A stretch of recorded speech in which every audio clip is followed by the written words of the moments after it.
The Way to God by Dwight L. Moody. To the Reader, from the original edition. In this small volume I have endeavored to point out the way to God. I have embodied in this little book a considerable part of several addresses which have been delivered in different cities, both in Great Britain and in my country.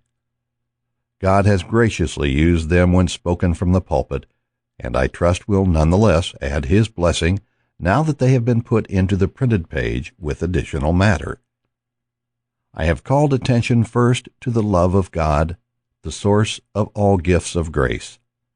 I have then endeavored to present truths to meet the special needs of representative classes, answering the question, how man can be just with God, hoping thereby to lead souls to Him who is the way, the truth, and the life.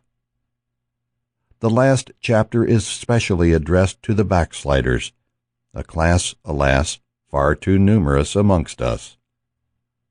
With the earnest prayer and hope that by the blessing of God on these pages, the reader may be strengthened, established, and settled in the faith of Christ, I am, yours in His service, D. L. Moody. Chapter 1. Love that passeth knowledge. To know the love of Christ, which passeth knowledge. Ephesians, chapter 3, verse 19. If I could only make men and women understand the real meaning of the words of the Apostle John, God is love, I would take that single text and go up and down the world proclaiming this glorious truth. If you can convince a man that you love him, you have won his heart. If we really make people believe that God loves them, how we should find them crowding into the kingdom of heaven. The trouble is that people think God hates them, and so they are all the time running away from Him. A text burned in. We built a church in Chicago some years ago and were very anxious to teach the people the love of God. We thought if we could not preach it into their hearts, we would try to burn it in. So we put right over the pulpit in gas jets these words, God is love.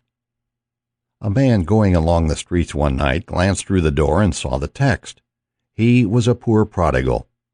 As he passed on, he thought to himself, God is love. No, He does not love me, for I am a poor, miserable sinner.